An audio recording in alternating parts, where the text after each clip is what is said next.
During dinner, my daughter-in-law shouted, "Pretend you like the SHREW, the inheritance is coming." I simply adjusted my dress and smiled. On Monday, I announced, "I donated all 9 million. I'm glad to have you here.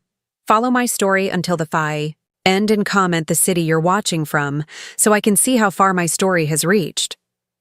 I've always believed that family gatherings should feel like warm embraces, not cold, calculated performances. But that Sunday dinner changed everything I thought I knew about my family, about the people I had loved unconditionally for decades. The evening had started pleasantly enough.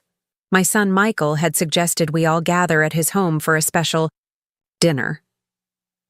"Just because," he'd said over the phone, his voice carrying that rehearsed cheerfulness I'd grown accustomed to but chose to ignore. At 55, I'd learned to cherish these invitations, however infrequent they had become. I'd spent the afternoon preparing my famous apple pie, Michael's favorite since childhood.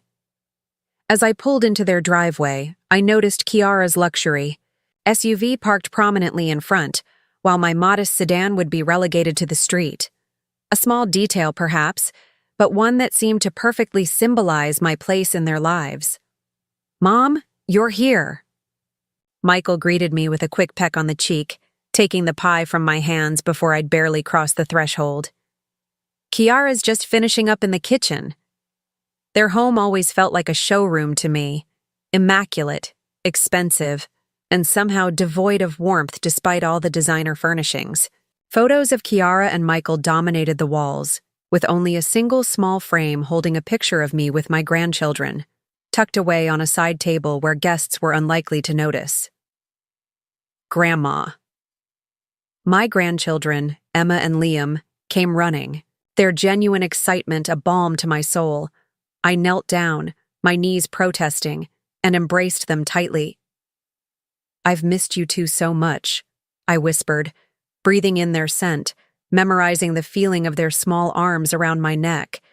It had been nearly a month since I'd been allowed to see them, despite living just 20 minutes away. "Kids, don't wrinkle Grandma's dress." Kiara's voice cut through our moment as she emerged from the kitchen, wearing an outfit that probably cost more than my monthly pension. She didn't hug me or even smile, just nodded in my direction. "Dinner's almost ready." The evening progressed with the usual tension disguised as polite conversation. Kiara dominated the discussion, talking about their recent vacation to the Maldives, the private school they were considering for Emma, and the country club membership they'd finally secured. Michael occasionally glanced at me with what I interpreted as apologetic eyes, but he never steered the conversation toward anything that might include me. I was just finishing my meal when I excused myself to use the restroom.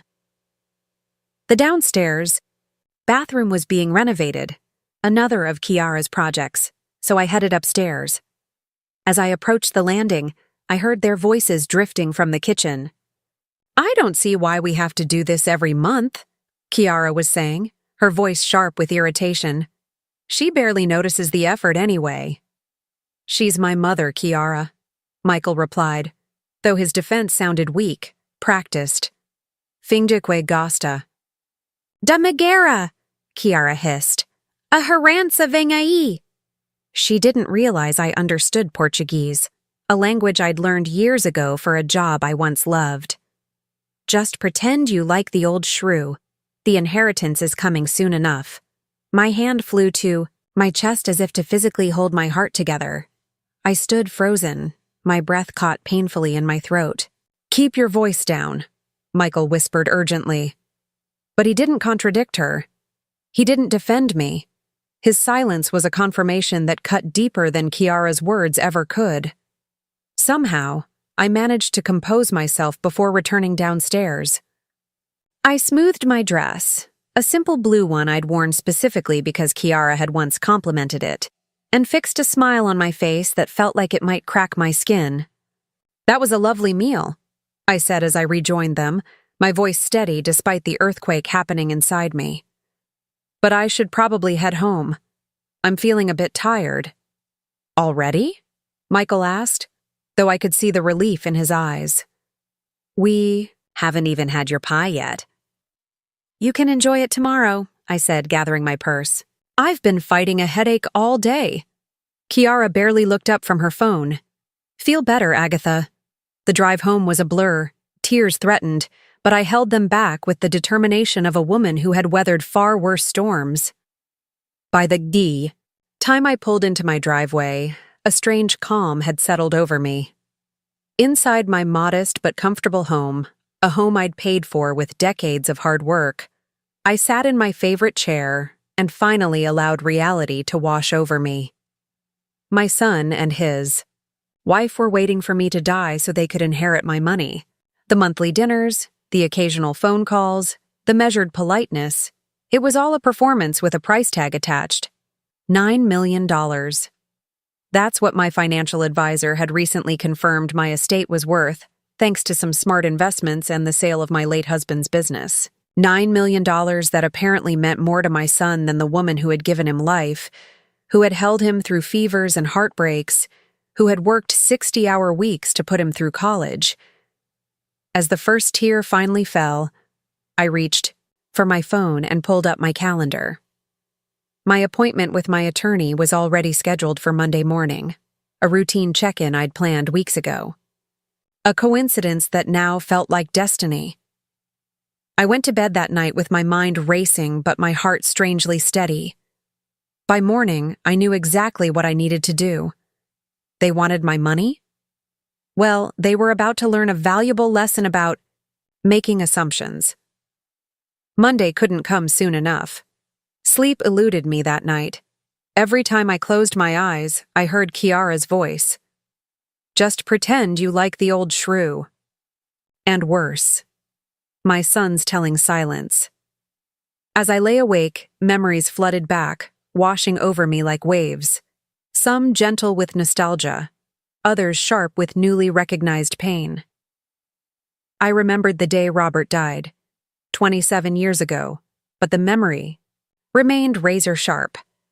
Michael was just 8 years old, clutching my hand at the funeral, his small fingers ice cold despite the summer heat. It's just us now, buddy, I'd whispered, trying to sound stronger than I felt. But we're going to be okay. Robert had left us with little more than a modest life insurance policy and a fledgling construction supply business drowning in debt. Friends and family had suggested I sell whatever assets remained and find a husband to help raise Michael. It was 1996, but their advice felt straight out of 1956. Instead, I dove headfirst into saving the business. I knew nothing about construction supplies, but I learned. Nights spent at the kitchen table after Michael was asleep, poring over contracts and inventory lists, teaching myself QuickBooks and negotiation tactics. I remembered the missed school plays and parent-teacher conferences when suppliers needed meetings or clients required attention. How many times had I arrived breathless and apologetic, slipping into the back of the auditorium just as Michael's part finished? How many nights had I tucked him in with promises to make it up to him, only to miss breakfast the next morning for an early delivery? It's for us, Michael, I'd explain. I'm building something for our future. He would nod, those solemn eyes, so like his father's, but I always saw the disappointment there. The business grew, despite the odds. I expanded from construction supplies to real estate development, developing a knack for identifying promising properties. One successful project led to another, and by the time Michael left for college, Westfield Developments was worth 7 figures. I made sure Michael wanted for nothing: the best schools, summer camps, extracurricular activities, a car at 16, a fully funded college education at his university of choice. No loans, no debt, no financial worries. The things I'd never had growing up. You're spoiling him, my sister Jean warned me once. Kids need to learn the value of hard work. He sees me working hard enough for both of us, I'd replied, dismissing her concern. I want him to have opportunities I never had. Now, staring at my bedroom ceiling, I wondered if Jean had been right all along. I remembered the day Michael brought Kiara home. She was beautiful, charming, and clearly from a wealthy background. Designer clothes, private school education, European vacations. She treated me with polite deference, always complimenting my home or my cooking, but there was something calculated in her attention that set off warning bells I chose to ignore. "Isn't she amazing, Mom?" Michael had asked, his eyes shining with the kind of adoration I'd once seen in Robert's. Who was I to question his happiness? The wedding was extravagant. Kiara's parents contributed, but I insisted on covering most expenses. "You've worked hard enough," I told Michael, when he half-heartedly offered to help with costs. "This is my gift to you both." Kiara had hugged me at the reception, whispered, "You're the mother I never had." And I'd believed her, wanted to believe her, despite the champagne on her breath and the way she'd immediately turned to charm a wealthy guest. After the wedding, the visits became less frequent. Phone calls shortened. Invitations arrived only for holidays and special occasions. When I dropped by unannounced once with homemade soup when Michael had the flu, Kiara answered the door with barely concealed annoyance. "We've got it under control, Agatha," she'd said, not inviting me in. "Michael's resting. I'll tell him you stopped by. When my grandchildren were born, I thought things might change. I offered to babysit, to help around the house, to give the new parents some time alone. Kiara always had an excuse. They had a nanny. Her mother was visiting. The children were on a strict schedule that couldn't be disrupted." I remembered sitting alone on Christmas Eve 4 years ago, staring at my phone, waiting for Michael's call.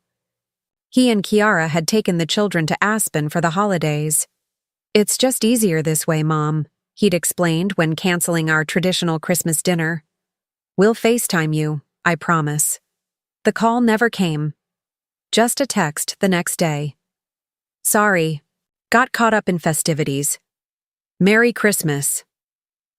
Attached was a photo of my grandchildren opening presents in front of a professionally decorated tree in what looked like a luxury chalet. And yet, I kept giving. A generous check for their 10th anniversary. Down payment assistance when they wanted to upgrade to a larger home. Private school tuition for Emma, presented as a grandmother's gift, though I suspected Kiara simply didn't want to spend their own money. I got out of bed and walked to my home office, turning on the small lamp that cast a warm glow over the mahogany desk Robert and I had purchased when we were first married, one of the few pieces of our life together I'd managed to keep. From the bottom drawer, I retrieved a leather portfolio containing financial documents. $9 million. That's what my life's work amounted to, according to the latest valuation. The business I'd sold 5 years ago, the real estate investments, the stock portfolio I'd carefully curated, all of it now reduced to a number that my son and his wife were waiting to inherit. Had that been my value all along? Not the bedtime stories or band-aids on scraped knees, not the encouraging notes in lunchboxes or the proud tears at graduation. Just a dollar figure they were waiting to claim. Dawn was breaking by the time I closed the portfolio. A new day. And with it, a new resolve. I showered and dressed with particular care, choosing a tailored charcoal suit I usually reserved for business meetings. My attorney's office opened at 9. I intended to be his first appointment. As I backed out of my driveway, my phone chimed with a text from Michael. "Mom, you left so early last night. Everything okay?" Kiara was wondering if you could watch the kids this Saturday. Her cousin's getting married and children aren't allowed at the reception. I set the phone down without replying. For the first time in decades, Michael could wait for an answer. I had more important matters to attend to. Walter Hayes had been my attorney for 20 years. He looked surprised, but pleased when his receptionist announced my arrival. "Agatha, good to see you," he said, rising from behind his desk to greet me. "Our appointment wasn't until Friday, was it?" "Something's come up, Walter," I replied, settling into the chair across from him. "I need to make some changes to my will, significant ones, today." His eyebrows rose slightly, but he nodded, reaching for a legal pad. I'm listening. I took a deep breath and began to outline my plan. A plan that would teach my family the most important lesson about wealth they'd ever receive. Are you absolutely certain about this? Walter asked when I finished. I thought of Kiara's dismissive words, of Michael's complicit silence, of all the years I'd tried to buy love that should have been freely given. I've never been more certain of anything in my life, I replied. Walter's office felt different as I left that morning, lighter. Somehow, as if the weight I'd carried for years had been transferred to the papers now tucked safely in his filing cabinet. The revised will was done, but my investigation was just beginning. Take some time to reflect on this decision, Walter had advised, concern evident in his eyes. Major changes made in the heat of emotion. This isn't emotion, Walter. I'd interrupted. This is clarity. For the first time in years, I'm seeing my situation exactly as it is. The truth was, I needed proof. Not for legal reasons, but for my own peace of mind. I needed to confirm whether my entire family viewed me as nothing more than a walking inheritance, or if Kiara was the puppet master pulling everyone's strings. Over the next week, I became a detective in my own life. I started with phone calls to relatives I hadn't spoken to in months. My niece Jessica sounded genuinely pleased to hear from me, chatting about her nursing program until I casually mentioned I was considering making some changes to my financial arrangements. Her tone shifted immediately. Oh? What kind of changes, Aunt Agatha? Just some restructuring. Nothing dramatic, I replied vaguely. How's your mother doing? By the end of our call, Jessica had promised to visit soon, something she hadn't done in over a year, and had mentioned my situation 3 times without specifics. Within 2 hours, my sister Jean called. Agatha, is everything all right? Jessica mentioned you might be having financial concerns. The speed at which this information traveled was telling. Everything's fine, Jean, I assured her. Just doing some estate planning. Well, you know we're always here for you, she said, her voice overly warm. We should get together soon. It's been too long. I agreed, knowing full well it had been Jean who'd canceled our last 3 lunch dates. As I hung up, I made a note in the small leather journal I'd started keeping. The evidence was mounting. Next, I examined my bank statements from the past 5 years. The pattern was undeniable. Substantial withdrawals coinciding with Michael and Kiara's major life events.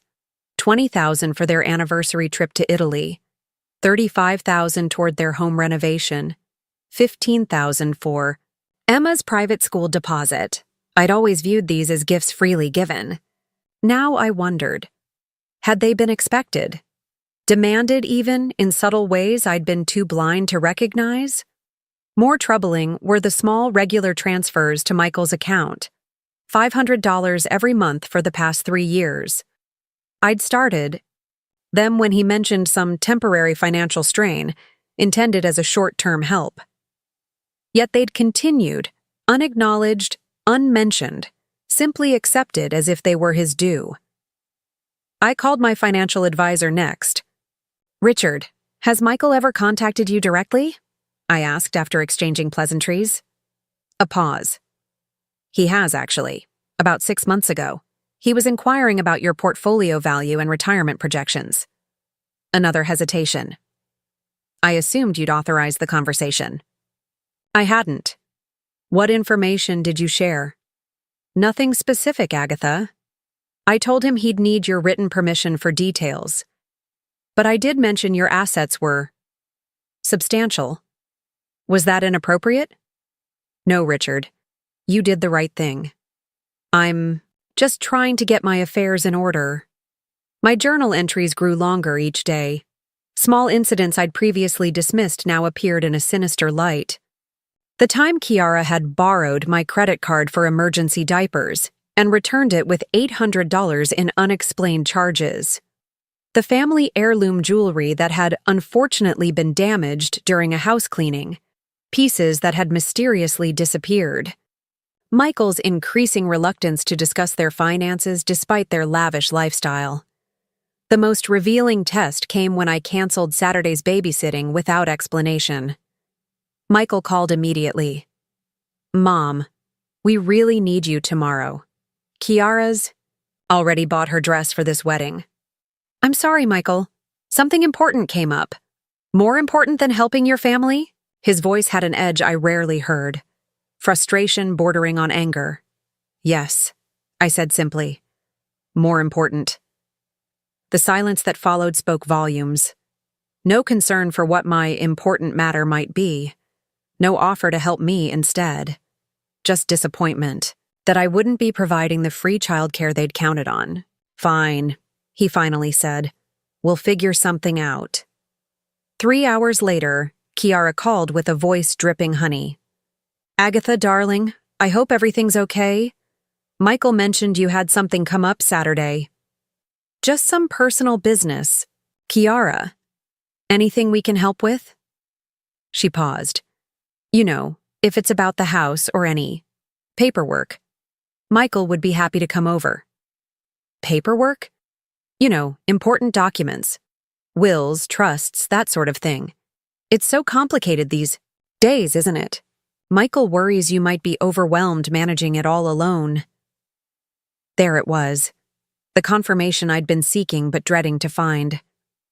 My son's wife was not only counting on my money, she was actively strategizing how to ensure they'd get it all. "That's thoughtful, Kiara, but my affairs are in excellent order. I just saw my attorney this week, in fact." Another telling silence. "Oh. Was there a particular reason?"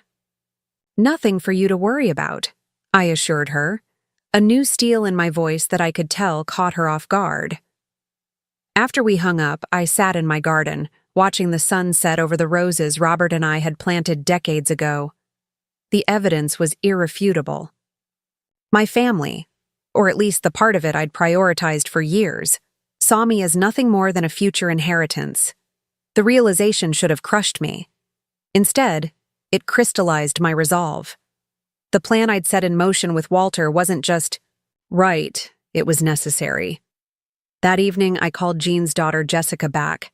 "About that visit you mentioned," I said. "Are you free for lunch tomorrow? There's something important I'd like to discuss with you." Jessica sounded surprised, but agreed readily. I hadn't seen her in nearly a year, but I remembered she had always been direct and honest. Sometimes painfully so. Tomorrow would determine if there was anyone in my family worth keeping close. As I prepared for bed that night, my phone chimed with a text from Michael. "Found a sitter for tomorrow. Hope everything's okay with you. Should we be worried?" For the first time in my adult life, I left my son's message unanswered. The time for pretense was over. In 1 week, I would gather them all together and reveal my decision, a decision that would change our family dynamics forever. I slept soundly that night, more at peace than I had been in years. The truth, however painful, was infinitely preferable to the beautiful lies I'd been telling myself for so long. Lunch with Jessica proved surprisingly emotional. We met at a small cafe near her nursing school, and for the first time in years, I didn't feel like I was performing some prescribed role of generous aunt. She arrived breathless, her scrubs barely concealed under a light jacket, apologizing for not having time to change after her clinical rotation. "You look perfect," I assured her, meaning it. There was something refreshing about her disheveled authenticity. Our conversation started with casual catch-up, but when the food arrived, I steered us toward more substantial matters. "Jessica, why did you really call me back so quickly after our last conversation?" She paused, fork midway to her mouth, then set it down with a sigh. "Honestly, Mom made it sound like you might be having money problems. She said we should strengthen family connections in case you needed support." Her eyes met mine directly. "But that's not it at all, is it?" "No," I confirmed. "Quite the opposite, actually." I didn't share the details of what I'd overheard or my revised will, but I did ask about family perceptions. Jessica didn't hold back. "Everyone knows you've done well, Aunt Agatha. And I'm sorry to say it, but some people talk as if your money is already spent. She twisted her napkin uncomfortably. Michael and Kiara especially. They mention your estate at family gatherings you're not invited to. The confirmation stung, but I appreciated her honesty. And you? What do you hope to get from me, Jessica? Her eyes widened, then narrowed with hurt. Nothing. I have student loans and a tiny apartment, but they're mine. I don't want handouts. Not even from family. She hesitated. Is that why we haven't seen much of each other? Did you think I was after your money too? The question hit harder than I expected. Had I been so focused on Michael and his family that I'd unfairly pushed others away, assuming similar motives? I think I've been blind in many ways, I admitted. But I'm seeing clearly now. By the end of lunch, I'd invited Jessica to the family gathering I was planning for the following weekend. Just be prepared, I warned her. It might get uncomfortable. Family gatherings usually are, she replied with a wry smile. But I'll be there. The next phase of my plan required more courage. I called Michael that evening and invited myself to dinner at their house, a reversal of our usual arrangement that clearly caught him off guard. Tomorrow? Let me check with Kiara. I'm not asking Michael, I said firmly. I'm telling you I'm coming for dinner at 6:30. I've been cooking for you for decades. I think you can manage one meal. His stammered acceptance told me everything. I needed to know about the shifting power dynamics between us. When I arrived the next evening, the house was in obvious disarray. Kiara greeted me with a fixed smile, her hair perfectly styled but strain evident around her eyes. Agatha, what a surprise to have you join us. Is it? I asked, removing my coat and handing her the bottle of wine I'd brought. I thought family dinners were meant to be a regular occurrence. The children's genuine delight at seeing me twice in 1 week was the only bright spot in an otherwise tense evening. Kiara had ordered takeout, not even attempting to cook, while Michael seemed perpetually on edge, watching my every reaction as if I might explode at any moment. Halfway through dinner, I placed my fork down deliberately. I've made a significant decision that affects the family, I announced. I'd like everyone to come to my house this Saturday at noon. There's something important I need to share. Kiara's smile froze. What kind of decision? One that's been a long time coming, I replied calmly. I expect everyone to be there. You, Michael, the children, Jean and her family. I've already spoken with Jessica. Mom, if this is about your will or anything like that, Michael began, confirming every suspicion I'd had. This is about family, I interrupted, and what that word truly means. The rest of dinner passed in uncomfortable conversation, punctuated by long silences. As I prepared to leave, Kiara pulled me aside with forced intimacy. Agatha, you know we love having you here, but these surprises are a bit disruptive. Is everything okay with you? Mentally, I mean. Women your age sometimes struggle with emotional stability. The condescension was breathtaking. I've never been more stable, Kiara, I replied. But thank you for your concern. The days leading up to Saturday's gathering were surprisingly peaceful. I spent them putting my affairs in order.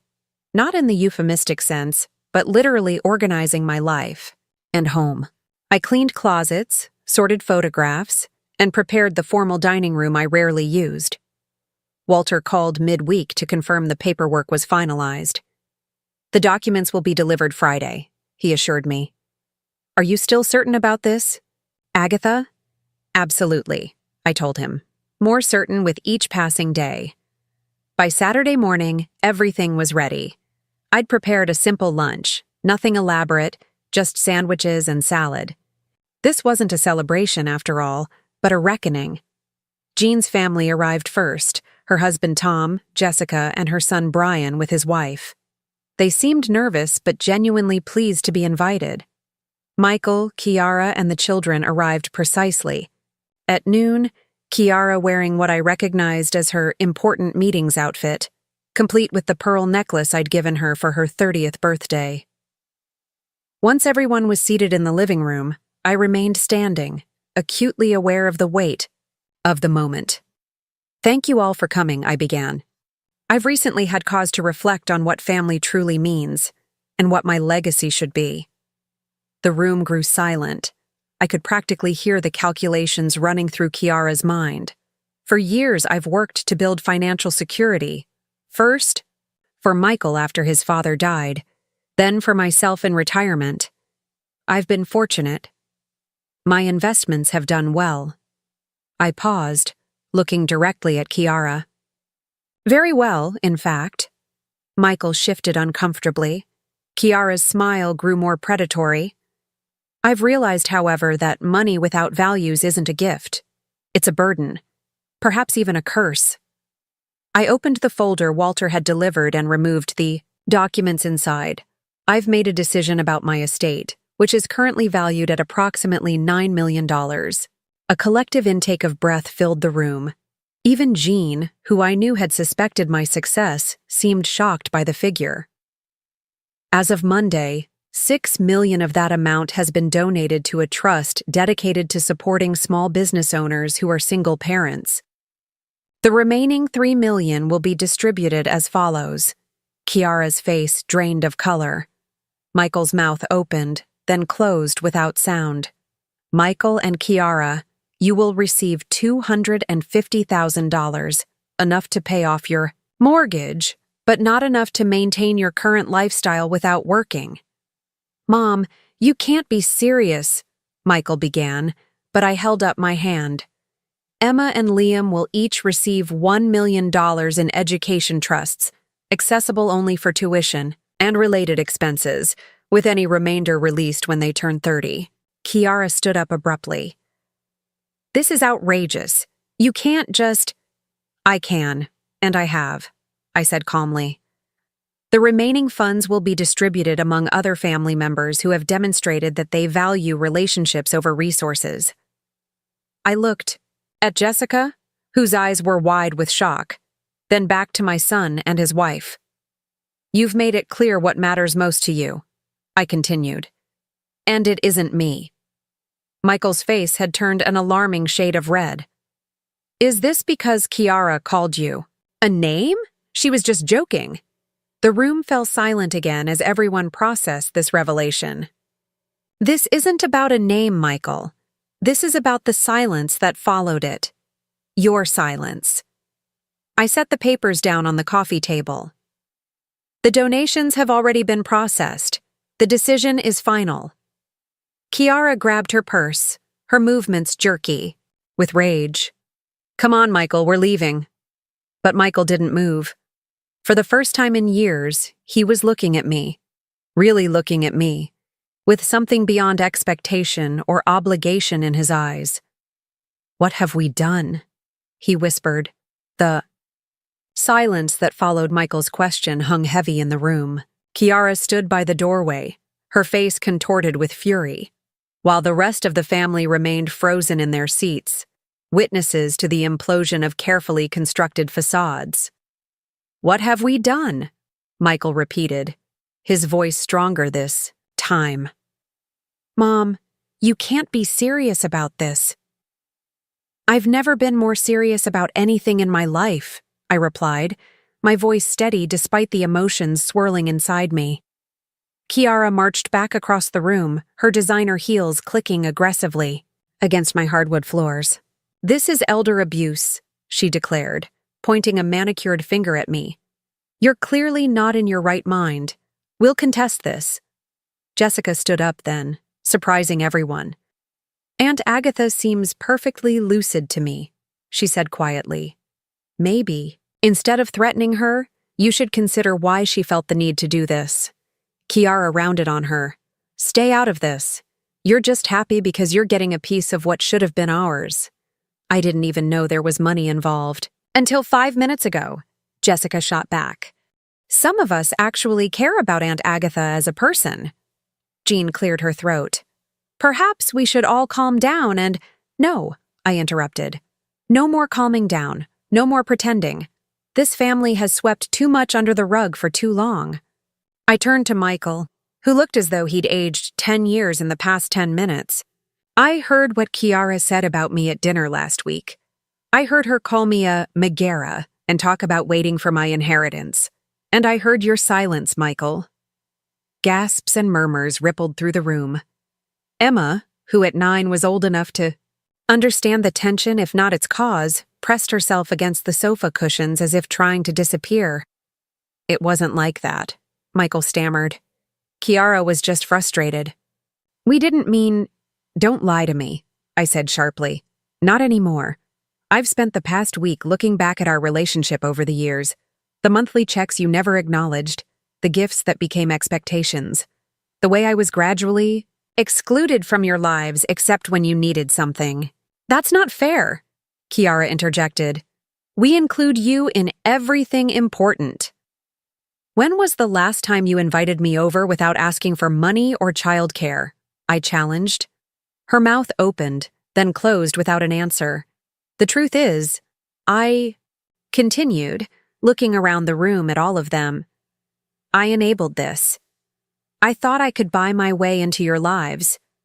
I thought if I just gave enough, money, time, support, I'd be valued. But that's not how family is supposed to work.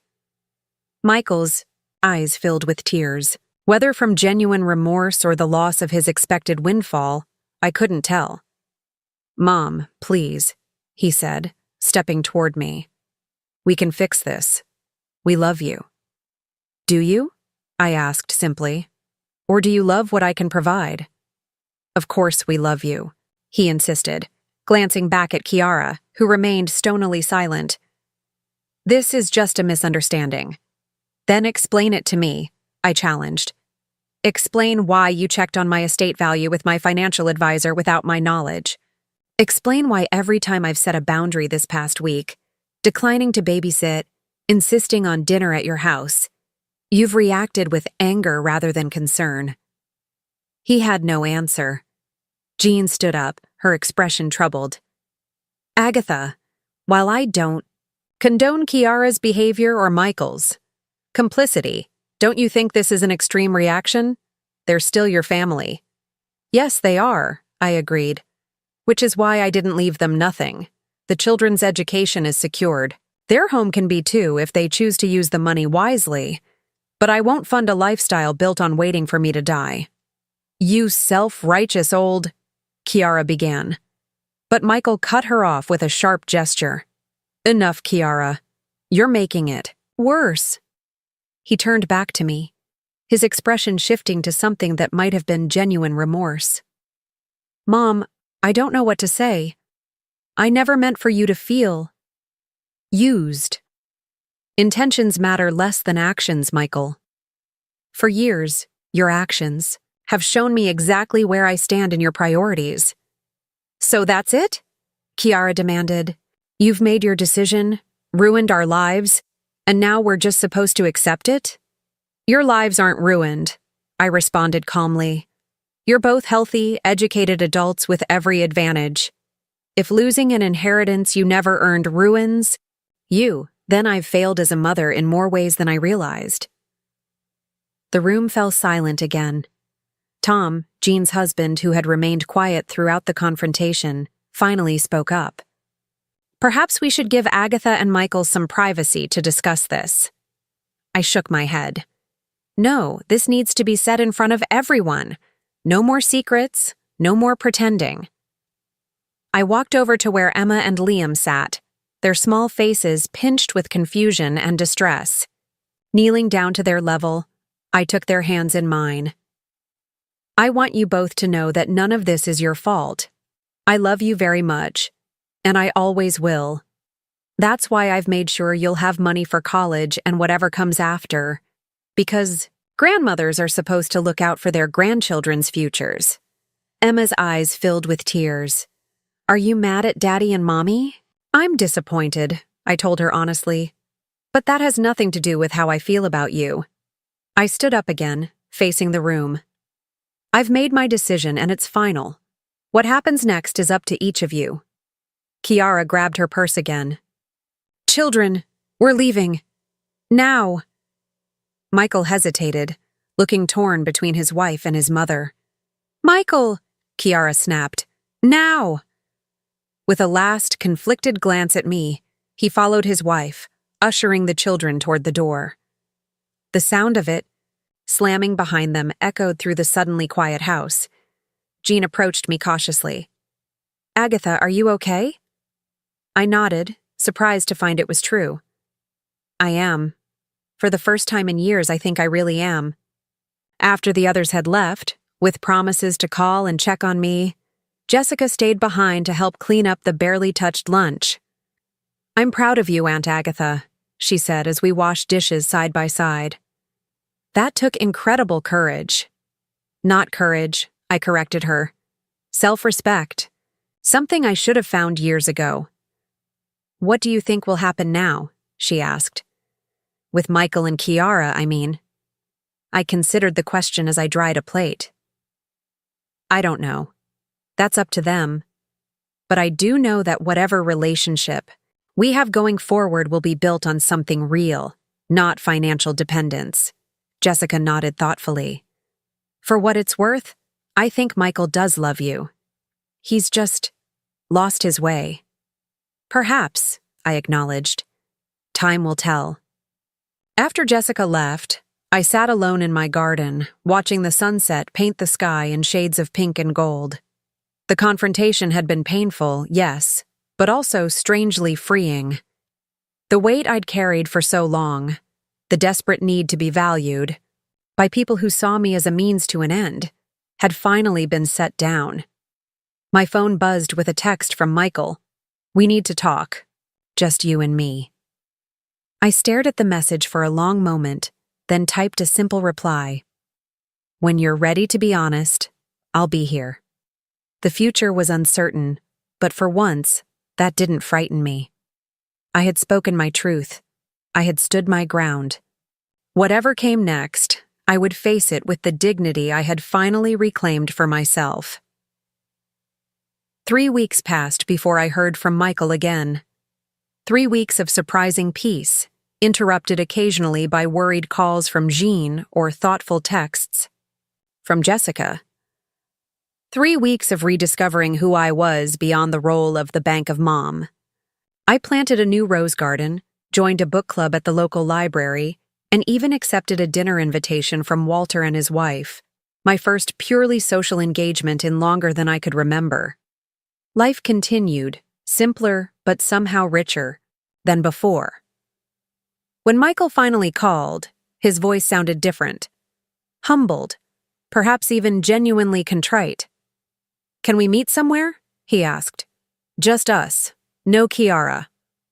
We arranged to meet at a small cafe downtown, neutral territory for what promised to be a difficult conversation. I arrived early, claiming a quiet corner table and ordering a cup of tea to steady my nerves. When Michael walked in, I barely recognized him. Gone was the polished, confident man who'd sat in my living room 3 weeks ago. This Michael looked tired, his clothes slightly rumpled, his shoulders hunched as if carrying an invisible weight. Mom, he said simply, sliding into the chair across from me. Michael. I kept my voice neutral, waiting. He stared down at the table for a long moment, before meeting my eyes. Kiara's left, he said finally. She's filed for divorce. Whatever I'd been expecting, it wasn't this. I'm sorry, I said, and meant it. Despite everything, I had never wished for my son's marriage to end. Don't be, he replied with a bitter laugh.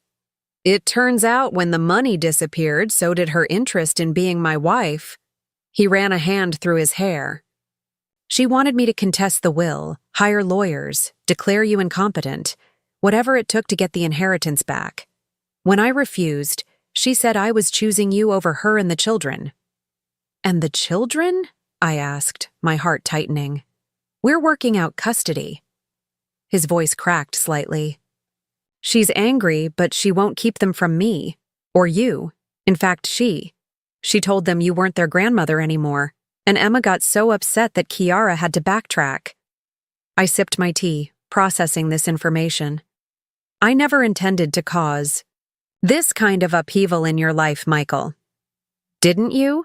He challenged, though without real heat. You knew exactly what you were doing when you changed your will. I knew I was establishing boundaries, I corrected. I knew I was refusing to be used anymore.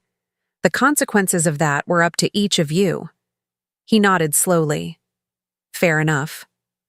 He hesitated, then added, I've been doing a lot of thinking these past weeks about the kind of son I've been, the kind of man I've become. And? I prompted when he fell silent. And I don't like what I see, he admitted. Somewhere along the way, I started measuring my worth by what I owned, what I could show off. I married a woman who reinforced that mindset, and I took you for granted. Yes, I agreed simply. You did.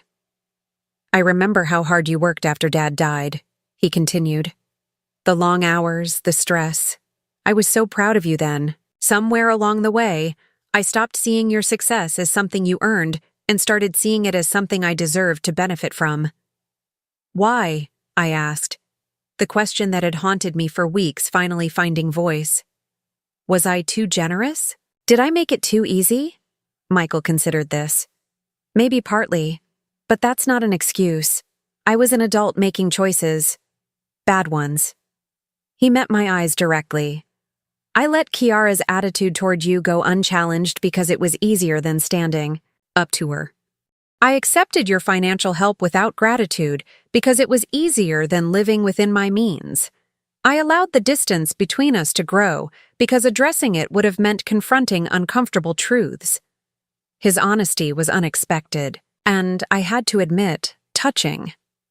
I'm trying to do better now, he continued. I've moved into a smaller apartment. I'm looking at my spending, making changes. Emma asked why we couldn't live in our house anymore, and for the first time, I gave her an honest answer that we'd been living beyond our means, and it was time to be more responsible. How did she take it? A small smile touched his lips.